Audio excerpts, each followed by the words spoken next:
and stormy night. I pulled my car over for a van, flashing warning lights, waving his hands like a crazy man. He showed the signs. Weather like this made me risk, I'd avoid the fight. As he approached my window, I noticed he was slim, pale and thin, probably smoked dope, but he was soaked, so I deal with him high. I offered the seat on my passenger side. As he crammed in my ride, I examined his eyes. They were bloodshot with the irises wide.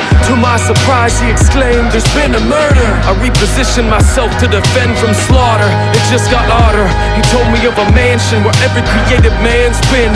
Anyone who had a hand in rap music for the past 3 decades, all the top 10s, this is where to drop him. What a high, strange kid who doesn't start to speak with hi, my name is. Whatever his game is, I wanted him out, so I changed gears and headed towards the mysterious house. Fears and my doubts worn on my rolled sleeves. We approached the front yard and he told me, "I'm not inviting you in. Don't assume my presence is a guest pass for you to make an entrance." I was offended. Since when did I wanna know?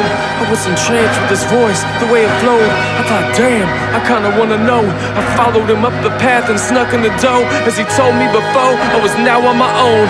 It wouldn't prepare me for how it unfolds. This is the power of appropriation. I sat down to a table full of darker faces.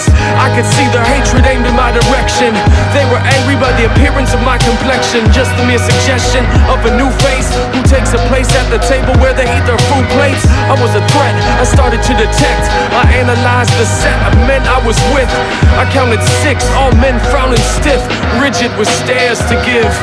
In the chair farthest from me appeared the father figure of my company, and he looked scared. In the chair next to him was a puffy chest hooligan, explaining what would happen if any man drew on him. Across the table I heard a man babble about political issues, who's got the power.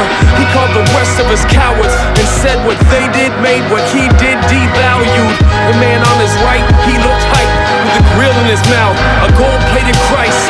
Around his neck were enough chains to drown a ship. Sunglasses blocked his eyes from the lightning's kiss. I peeked out the window at the rain and noticed a man sitting by the sill racking his brain. He appeared to be a poet carrying a notebook, stoic looks as he wrote something in it. When he finished, he shot a glance at a man who looked intelligent, without a doubt had a plan. He raised his hand to ask, "What's the meaning of this? I have another meeting this evening and shit." As the silence was broken, the father figure spoke up. As he talked, we all choked up. He had a way with words I never heard.